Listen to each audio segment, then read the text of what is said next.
Hello guys, I am Jyoti Yadav. Welcome you in my YouTube channel. आज हम BLI 221 का unit number 2 जिसका नाम है टाइप्स ऑफ लाइब्रेरीज उसको पढ़ने जा रहे हैं।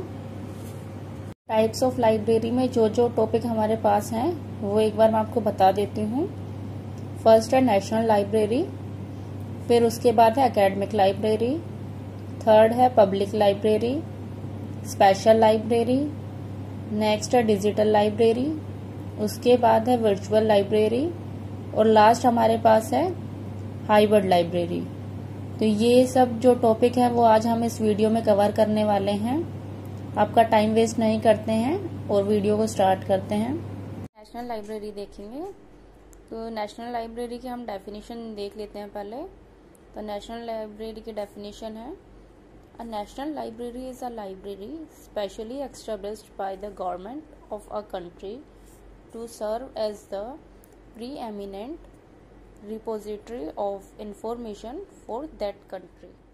इसे हिंदी में समझ लेते हैं कि नेशनल लाइब्रेरी क्या होती है। नेशनल लाइब्रेरी जो होती है वो गवर्नमेंट के द्वारा फंडेड होती है। ये जो नेशन है उसको सर्व करने में काम आती है। इस लाइब्रेरी में होती हैं वो सिर्फ रेफरेंस के लिए होती हैं और इसका जो मेन फंक्शन है वो क्या है कि ये कलेक्ट करके रखती है, प्रिजर्व करती है किनको, बुक्स को, न्यूज़पेपर्स को या फिर अदर डॉक्यूमेंट जो भी डॉक्यूमेंट कंट्री के अंदर पब्लिश होते हैं उन सबको ये प्रिजर्व करती है और कलेक्ट करती है। मतलब जो भी बुक या फिर डॉक्यूमेंट या न्यूज़पेपर पब्लिश्ड होता है हमारी कंट्री में उसकी एक कॉपी इस नेशनल लाइब्रेरी के पास हमें भेजनी पड़ती है। मतलब जैसे हम बुक को पब्लिश कर रहे हैं तो हमें एक कॉपी नेशनल लाइब्रेरी के पास भेजनी पड़ेगी। लाइब्रेरी है वो एक पब्लिक लाइब्रेरी की तरह नहीं होती कि कोई भी जाके वहाँ बुक इशू करा ले या फिर बैठ के वहाँ रीड कर ले। वहाँ क्या होता है कि सिर्फ जो स्पेशल पर्पस के लिए वहाँ से हम बुक ले सकते हैं या फिर किसी ने हमें वहाँ रेफर किया है, किसी बड़ी लाइब्रेरी ने हमें वहाँ रेफर किया है कि आप वहाँ से वो डॉक्यूमेंट ले लो, इशू करा लो, तब हम वहाँ से इशू करा सकते हैं या फिर वो डॉक्यूमेंट वहाँ पढ़ सकते हैं। ऐसे नहीं कि कोई भी इंसान जाके वहाँ डॉक्यूमेंट इशू करा सकता है, बोरो करा सकता है बुक्स को, ऐसा नहीं होता है। ALA ग्लोसरी ने एक सिंपल डेफिनेशन दी है नेशनल लाइब्रेरी की, वो है national library as a library mentioned by nation. Library है वो प्रोड्यूस करता है एक नेशनल बिब्लियोग्राफी। क्या मतलब है कि हमारे देश में कौन सी बुक कब पब्लिश हुई, किसने पब्लिश की, उनका पूरा रिकॉर्ड, पूरे नेशन में जितनी भी बुक या फिर डॉक्यूमेंट, न्यूज़पेपर, मैगजीन कुछ भी पब्लिश हुआ है, किसके थ्रू पब्लिश किया गया है, उसका साइज, डेट, सब कुछ उनके पास रिकॉर्ड के रूप में होता है। Library to provide leadership among libraries, to acquire other type of material, to provide bibliographical services, to provide service to government. कि मतलब गवर्नमेंट को कुछ काम है या फिर किसी बड़ी ऑर्गेनाइजेशन को कोई काम है तो वो वहाँ से बुक इश्यू करा सकता है, वो डॉक्यूमेंट वहाँ से ले सकता है। क्योंकि पूरे नेशन में जो भी डॉक्यूमेंट, जो भी नॉलेज का सोर्स है उन सब की एक कॉपी वहाँ ज़रूर होती है, एज अ रिकॉर्ड वहाँ होती है। मैं आपको बता दूं कि जो हमारी नेशनल लाइब्रेरी है वो दिल्ली में नहीं है, वो कोलकाता में है। बहुत से बच्चे इस क्वेश्चन को गलत आंसर दे देते हैं कि उनसे पूछा जाता है कि नेशनल लाइब्रेरी कहाँ है तो वो आंसर करते हैं दिल्ली में, लेकिन नेशनल लाइब्रेरी है वो दिल्ली में नहीं है, वो कोलकाता में है। The national library of India located in Kolkata has more than 2.2 million books and other materials. National library में उन बुक्स का भी रिकॉर्ड होता है जो में भी पब्लिश हुई हैं।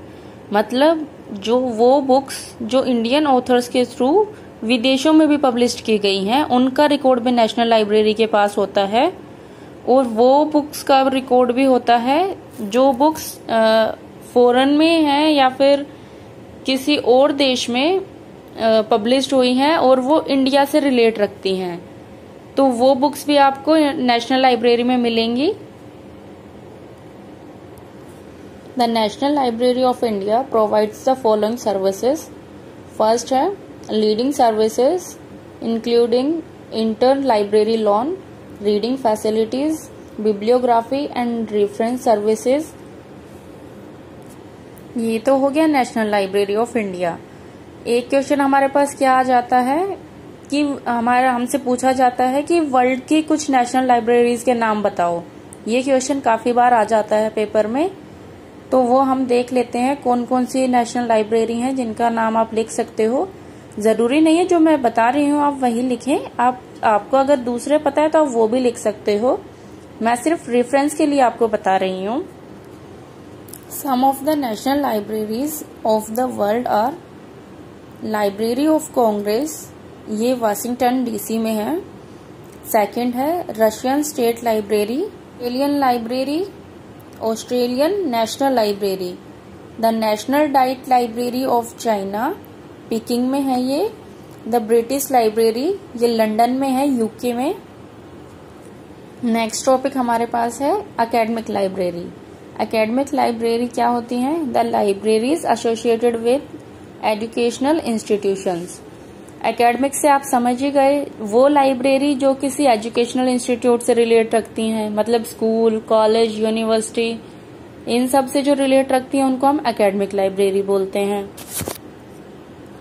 एकेडमिक लाइब्रेरी में सबसे पहले आता है school library. Librarian of a school library has responsibility of not only maintaining the library but also getting involve in activities that complement and supplement classroom teachings। School libraries में किस तरह की books होती हैं?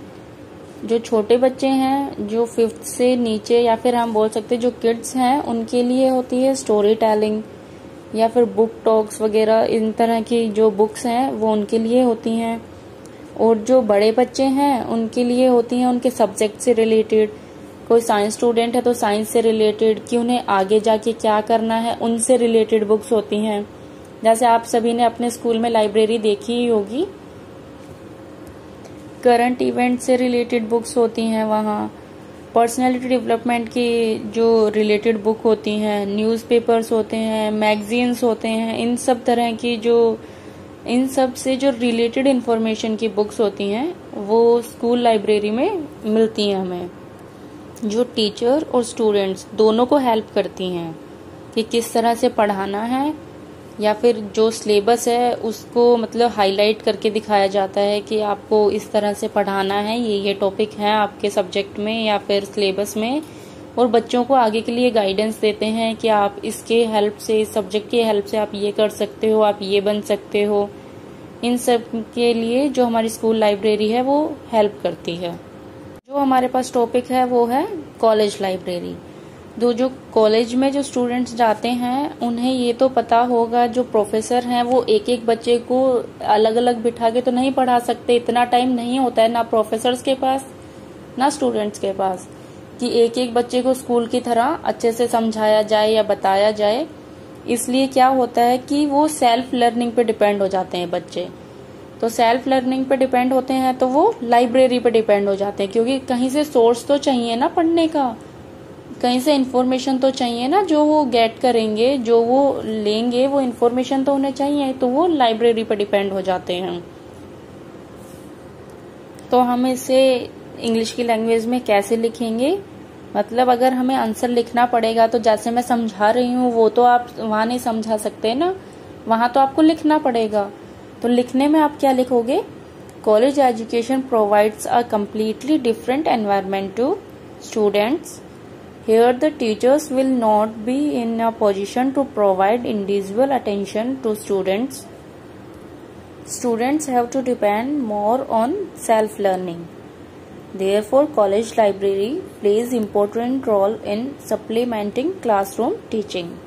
ये आप अपने आंसर में लिख सकते हो या फिर आप अपनी लैंग्वेज में लिख सकते हो। अगर आपको ये मेरी लैंग्वेज इजी नहीं लग रही है तो आप अपनी लैंग्वेज में लिख सकते हो।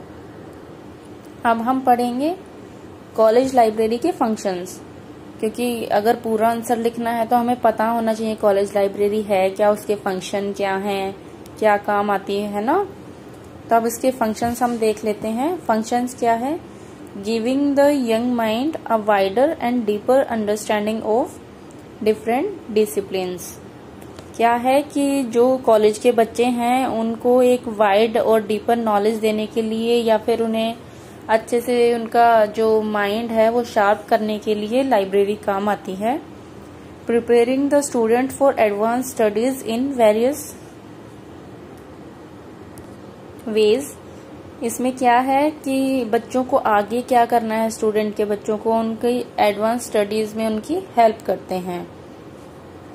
उन्हें स्पेशल रीडिंग मटेरियल मिलता है, बुक का कलेक्शन मिलता है वहां पे, तो वो वहां से क्या न्यू रिसर्च कर सकते हैं, मतलब नई रिसर्च वो वहां से कर सकते हैं। एक्स्ट्रा करिकुलम एक्टिविटीज में उनकी हेल्प करते हैं। जो टीचर्स हैं उनकी भी हेल्प करते हैं नई नॉलेज गेट करने में। और जो मतलब क्या है कि ऐसा तो नहीं होता कि हर टीचर ने हर बुक पढ़ी हो, ऐसे वो लाइब्रेरी की हेल्प से क्या करता है कि नई इन्फॉर्मेशन को पढ़ता है या फिर उसे गैदर करता है और वो अपने स्टूडेंट्स तक पहुंचाता है। तो इसलिए जो वो है कॉलेज लाइब्रेरी हैं वो टीचर्स स्टूडेंट्स दोनों को हेल्प करते हैं, न्यू इन्वेंशन में हेल्प करते हैं। क्योंकि हमने देखा है कि बहुत सारे जो स्टूडेंट्स हैं, कॉलेज स्टूडेंट्स हैं, वो नई रिसर्च कर देते हैं, न्यू इन्वेंशन कर देते हैं। तो जो लाइब्रेरी है वो उसमें एक बहुत बड़ा रोल प्ले करती है। जो हमारा टॉपिक है वो है यूनिवर्सिटी लाइब्रेरीज।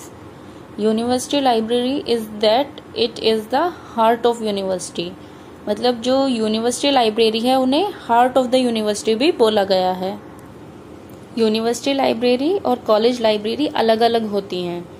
जो यूनिवर्सिटी लाइब्रेरी है वो ज़्यादा बड़ी होती है as compare to college library. उसमें रिसर्च के प्रोडक्ट जो हैं या फिर जो डॉक्यूमेंट्स हम बोलें वो सब इंफॉर्मेशन वो सब ज़्यादा अमाउंट में होती हैं as compare to college library, जो कि लर्निंग और टीचिंग दोनों में हेल्प करते हैं। यूनिवर्सिटी लाइब्रेरी का ऑब्जेक्टिव क्या है कि वो रिसर्च और जनरेशन ऑफ न्यू टेक्नोलॉजी और नॉलेज, जो नई टेक्नोलॉजी और नॉलेज है उसका जनरेशन और रिसर्च करने में हेल्प करती हैं। वो उनका मेन ऑब्जेक्टिव है। Conservation of knowledge and ideas, जो नए आइडिया आते हैं या फिर जो पुराने आइडियाज़ हैं उनसे जो नए एरा की तरफ हम बढ़ रहे हैं, जो मॉडर्न एरा में हम जी रहे हैं, वो कहीं ना कहीं से तो रिसर्च होके आए होंगे, किसी न किसी के दिमाग में तो वो आइडियाज़ आए होंगे ना। उन सब की पूरी डिटेल उसमें होती है कि अगर हम मान लो कोई एक्सपेरिमेंट कर रहे हैं तो उस एक्सपेरिमेंट से रिलेटेड पूरी इन्फॉर्मेशन उन्हें मिलेगी वहाँ स्टूडेंट्स को, टीचर्स को, कि इस एक्सपेरिमेंट में हम ऐसे करेंगे तो ये रिजल्ट आएगा, अगर वैसे करेंगे तो वो रिजल्ट आएगा। या फिर आप न्यू टेक्निक्स, जो न्यू आइडियाज़ हैं वो अपने रिपोर्ट बना के भी वहाँ गैदर करा सकते हो। जो ये न्यू रिपोर्ट वाला जो मैंने तरीका बताया है वो जो होते हैं स्टूडेंट एमफिल के, पीएचडी या फिर डिग्री वाले जो स्टूडेंट होते हैं वो उनके रिसर्च पे बेस होती है। वो जो ये थीसिस लिखते हैं उनके बेस पे, मतलब उन्हें रिसर्च करके रिपोर्ट बनानी होती है कि हमने ये एक्सपेरिमेंट किया या फिर हमने ये रिसर्च की है, इससे हमने ये रिजल्ट मिला है, ये आउटपुट हमें मिला है। तो उन सब की पूरी रिपोर्ट भी वहाँ हमें मिलती है। यूनिवर्सिटी लाइब्रेरी में प्रोफेशनल स्टाफ होता है, फिजिकल फैसिलिटी ज़्यादा होती हैं as compare to school library और कॉलेज लाइब्रेरी। जो उनका बजट है वो भी हाई होता है। तो ये सब काम किसके बारे में पढ़ रहे हैं? यूनिवर्सिटी लाइब्रेरी के बारे में। जो कलेक्शन डेवलपमेंट है वो भी ज़्यादा होता है। तो ये सब आप अपने लैंग्वेज में लिख सकते हो यूनिवर्सिटी लाइब्रेरी के बारे में। हमारे पास है पब्लिक लाइब्रेरी। हम सबको पता है पब्लिक लाइब्रेरी क्या होती है।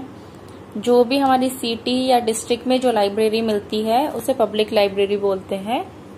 यहाँ कोई भी इंसान जाके बुक इशू करा सकता है, मतलब वो पहले कार्ड बनाते हैं, उसकी हेल्प से आप उसे बुक को इशू करा सकते हो, वहाँ पढ़ सकते हो बैठ के।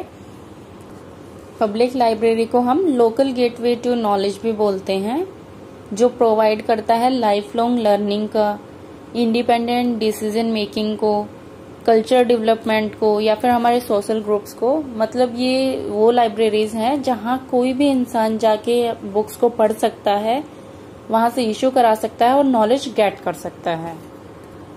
The local center of information, making all kind of knowledge and information readily and freely available to its user, accessible for all regardless of age, sex, relation, nationality, language and social society।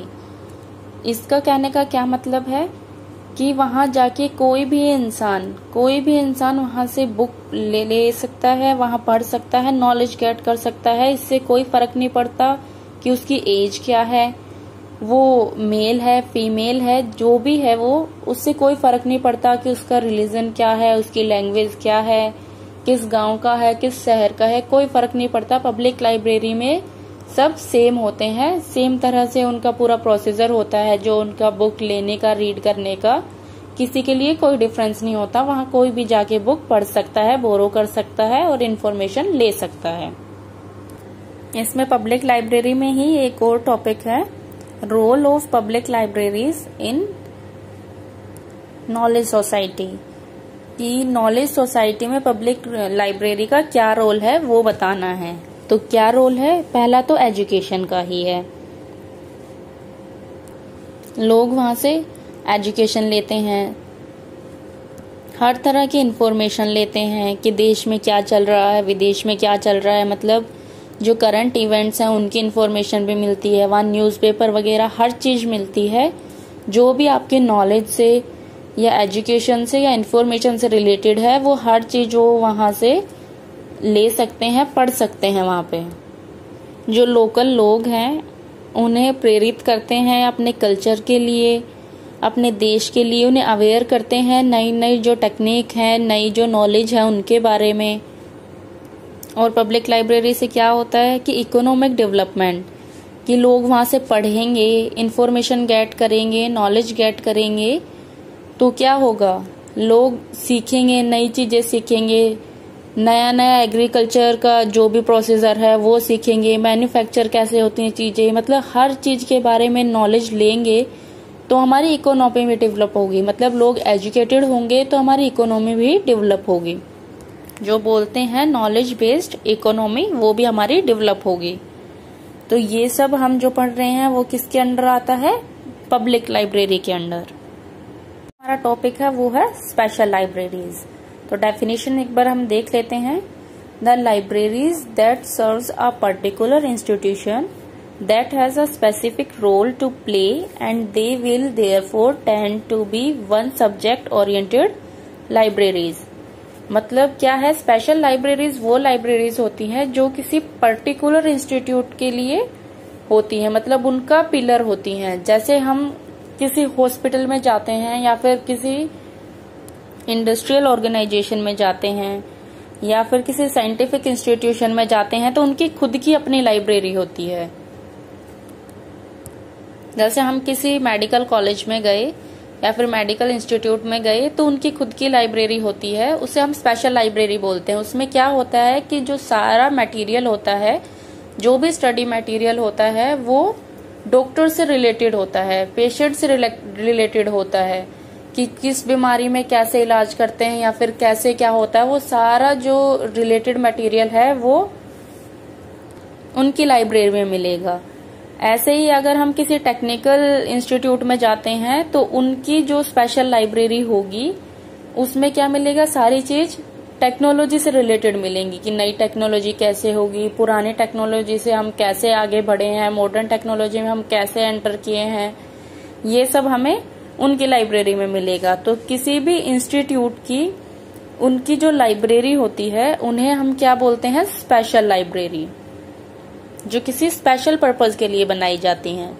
इनमें उन particular subjects के या फिर जो particular topic हैं उनके लिए reference services मिलती हैं, उनके करंट अफेयर्स होते हैं, उनका रूटीन होता है कि भाई आज ये नई दवाई आई है तो इस दवाई के हम इस पेशेंट पे से अप्लाई कर सकते हैं, ये इस बीमारी में काम करती है।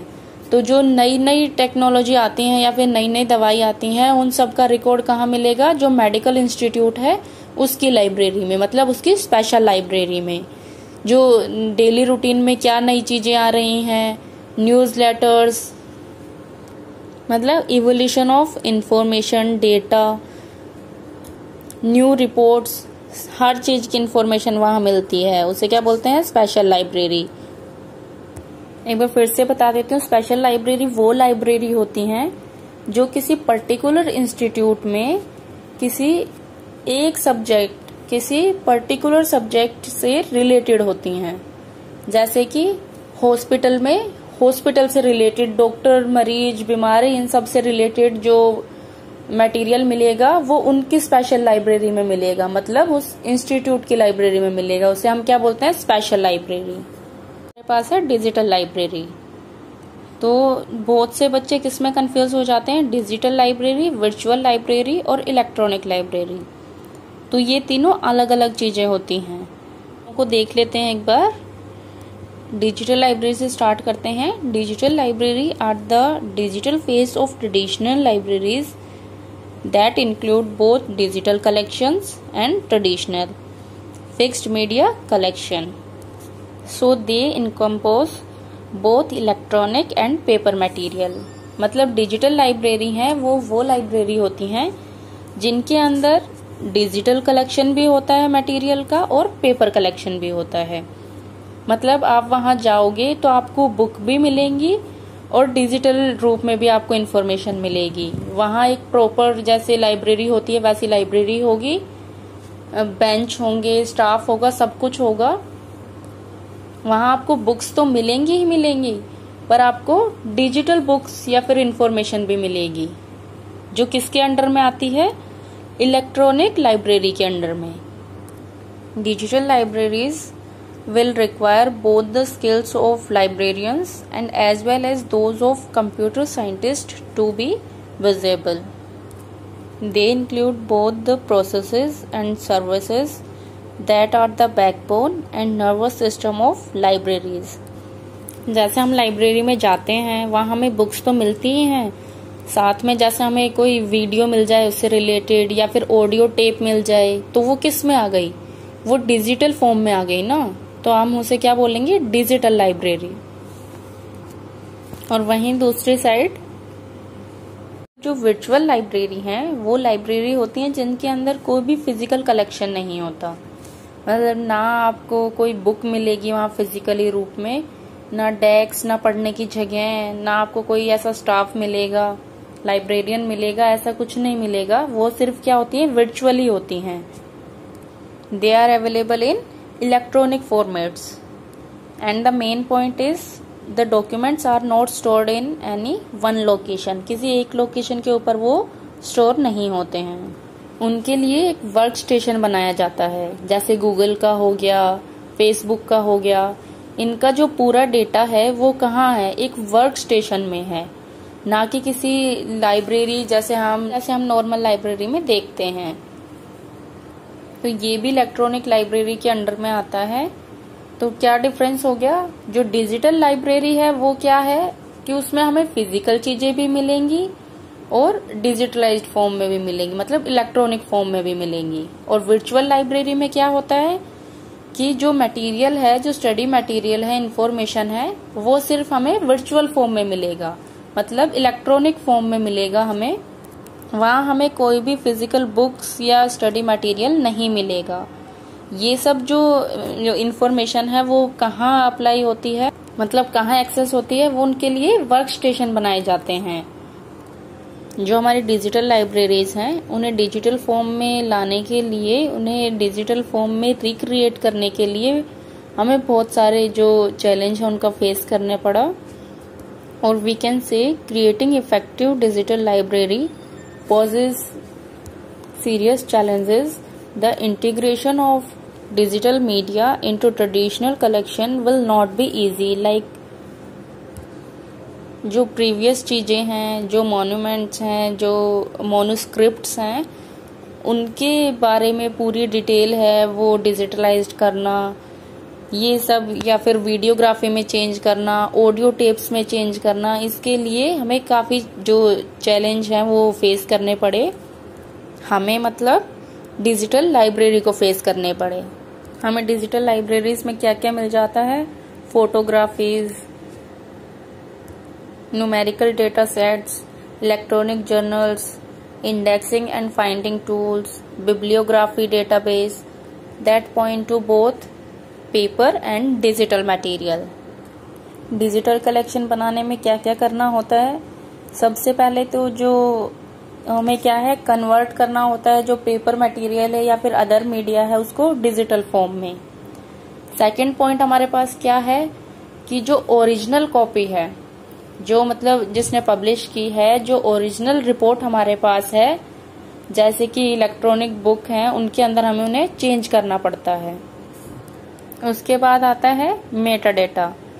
मेटा डेटा क्या होता है? डेटा अबाउट डेटा, मतलब जो इन्फॉर्मेशन हमारे पास है उसको एक शॉर्ट फॉर्म में या फिर हम बोल सकते हैं कि इंडेक्स फॉर्म में रिप्रेजेंट करना, क्योंकि इतनी सारी इन्फॉर्मेशन को हम किसी यूजर के सामने रिप्रेजेंट करेंगे या फिर उन्हें प्रोवाइड कर देंगे तो उन्हें समझ नहीं आएगा, इसलिए वो क्या होता है, एक तरह का इंडेक्स होता है। मेटा डेटा पे मैंने एक वीडियो बनाई हुई है, अगर आप उसे पूरा अच्छे से समझना चाहते हो तो वो वीडियो आप उसमें देख सकते हो।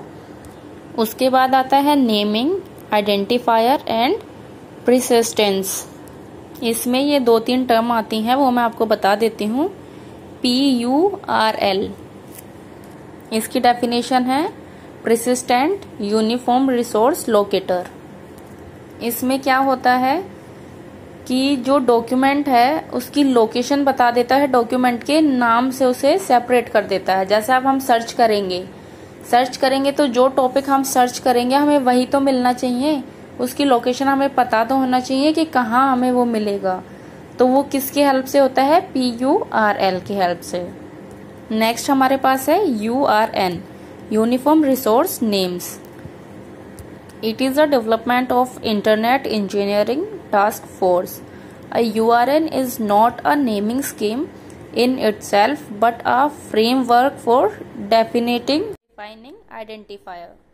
ये आइडेंटिफायर को डिफाइन करने के लिए काम आता है, मतलब फ्रेमवर्क का काम करता है। नेक्स्ट हमारे पास आता है DOI, डिजिटल ऑब्जेक्ट आइडेंटिफायर। ये एक मेथड है जिसकी हेल्प से जो डिजिटल ऑब्जेक्ट्स हैं वो आइडेंटिफाई की जाती हैं और एक्सेस की जाती हैं। तो ये 3 टर्म थी, इनकी आप फुल फॉर्म भी लर्न कर लेना, क्योंकि बहुत बार क्या होता है कि फुल फॉर्म आ जाती हैं।